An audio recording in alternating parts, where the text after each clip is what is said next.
Hey there, and now for your sports news, we're joined by NTD's Dave Martin. Dave, we've got NBA news as well as some boxing news, but let's start in the NFL as the Miami Dolphins announced they're benching quarterback Tua Tagovailoa. Who will start instead?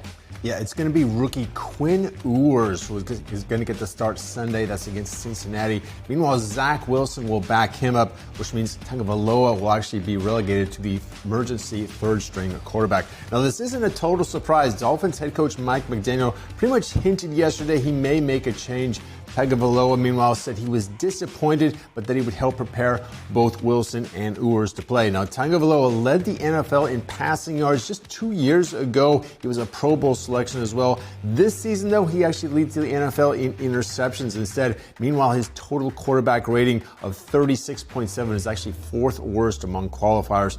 Ewers, meanwhile, he was a seventh-round draft pick in 2025. He's never started an NFL game, has just 8 total pass attempts in the NFL. Of course, he actually played very well at Texas, though, so we'll have to see how this goes from there. What happened? You know, I wonder that, too. You know, even 3 years ago, 2022, 2023, Tagovailoa was at a very elite level. I'm not sure what's going on. It's not like he's old. He's like 27, 28 years old, so it's a bit of a mystery, but yeah, the Dolphins are 6-8. They need a spark right now. Yeah, that's right. All right, elsewhere in the league, Kansas City Chiefs quarterback Patrick Mahomes had knee surgery Monday night after tearing ligaments on Sunday.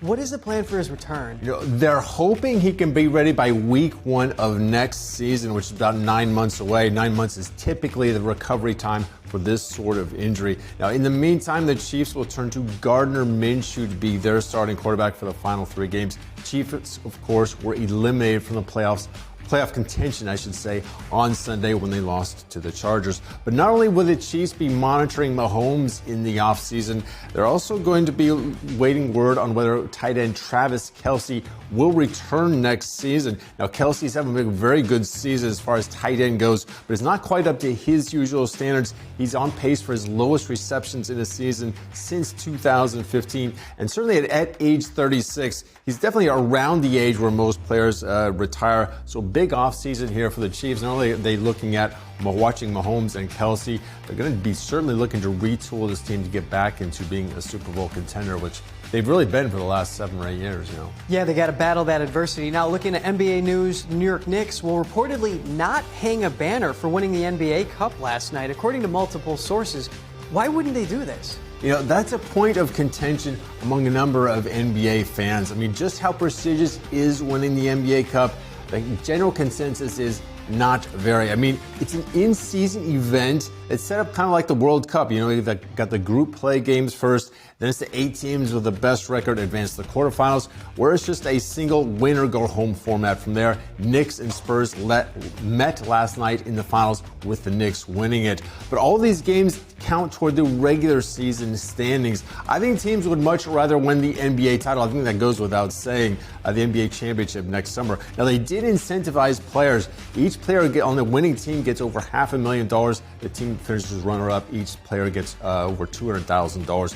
Now, personally, I think it's more of a way to grab attention in the early part of the season because it's really hard to get anyone to watch, you know, basketball while football season is going on. Now, it should be noted that the previous 2 winners, that's the Lakers and the Bucks, both ended up losing in the first round of the playoffs, but both teams did end up hanging the NBA Cup banner. So I see. That is really interesting that you point that out. Now, shifting gears to boxing, YouTube star turned boxer Jake Paul will fight former heavyweight champion Anthony Joshua in just 2 days. So who's the consensus favorite here? Yeah, Anthony Joshua is the heavy favorite in this one. Now, at 36, he may be 8 years older than Jake Paul. But Joshua, for one thing, he's much bigger. Joshua's listed 6'6", 245 pounds. Now, there is a stipulation for this fight. He cannot weigh more than 245 pounds.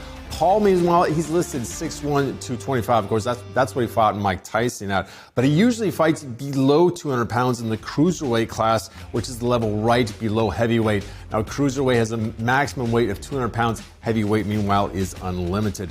Now, the only other time Paul fought heavyweight was that bout against Tyson 1 year ago, which Paul won via a decision. I think most everyone believes, though, that Joshua, who's a 2-time heavyweight champion, though, will be a much tougher opponent. Now, this bout, like you said, Kevin, scheduled for Friday night. It's going to be aired live on Netflix. Wow, that's incredible. Now, how do these heavyweight boxers keep up the speed, though? I wonder that myself. I mean, 6'6", 245. That is like a tight end in the NFL, and you see how they are. They are fit. I don't know how they get at that speed. It's pretty ridiculous. I guess it's just kind of born reflexes or something like that. But yeah, I don't know how they do it either, Kevin. So crazy. All right, Dave, thanks for the update. Thank you, Kevin.